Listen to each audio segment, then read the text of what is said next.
আন্তর্জাতিক ফুটবলের নিয়ম অনুযায়ী গোলবারের উচ্চতা 8 ফুট আর প্রস্থ 24 ফুট। শিলংয়ে জওহরলাল নেহরু স্টেডিয়ামে ঠিক এমন মাপের গোলবাড়ি পেয়েছিলেন বাংলাদেশের ফরওয়ার্ড মুজিবুর রহমান জনি আর মোহাম্মদ হৃদয়।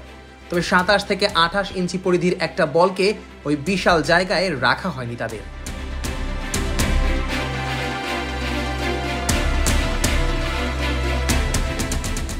প্রথমার্ধেই অন্তত দুবার একেবারে ফাঁকা পোস্ট পেয়েও সুযোগ কাজে লাগাতে পারেননি মুজিবুর রহমান জনি। একবার বল মেরেছেন সাইড নেটে আর আরেকবার তার দুর্বল শট থেকে হয়েছে গোল লাইন ক্লিয়ারেন্স।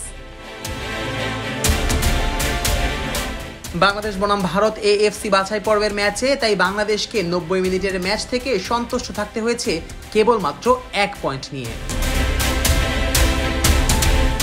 অথচ বাংলাদেশ লিড নিতে পারত একেবারে খেলার প্রথম মিনিটেই। ভারতীয় গোলরক্ষক বিশাল কেইত বাংলাদেশের ফরওয়ার্ড জনির পায়ে বল তুলে দেন।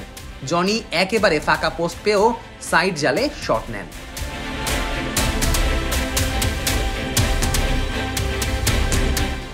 কিছুটা দুরূহ কোণেই বল পেয়েছিলেন জনি, তবে সেই দফায় ডি বক্সের কোনো সতীর্থকে পাস না দিয়ে নিজেই শট নিয়েছিলেন। তাতে একেবারে শুরুতেই বাংলাদেশ পুড়েছে আক্ষেপে। কিছুক্ষণ পর হামজার নেয়া এক কর্নারে ভারতীয় গোলরক্ষক বিশাল গ্রিপ করলেও শট নেওয়ার সময় বল বাধাগ্রস্ত হয়। কর্নারের পরেই ভারতীয় গোলকিপার বিশাল কিক নিতে যাওয়ার সময় বল তপুর পেছনে লেগে বাঁ প্রান্তে চলে যায়। ফাঁকা পোস্ট সামনে পেয়ে বল পেয়ে যান হৃদয়। সামনে ভারতের ডিফেন্ডার শুভাশিস এলেও বাঁ পায়ের শটে বল তার পায়ে মারেন হৃদয়।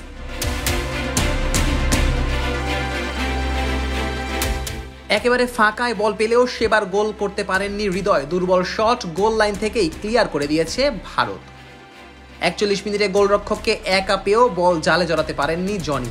বাজে ফার্স্ট টাচের খেসারত দিতে হয়েছে এই ফরওয়ার্ডকে। অথচ বসুন্ধরা কিংসের এই ফরওয়ার্ডের উপর আলাদা ভরসা ছিল বাংলাদেশের। গত ডিসেম্বরে বাংলাদেশের সবশেষ ম্যাচে মালদ্বীপের বিপক্ষে গোল পেয়েছিলেন জনি।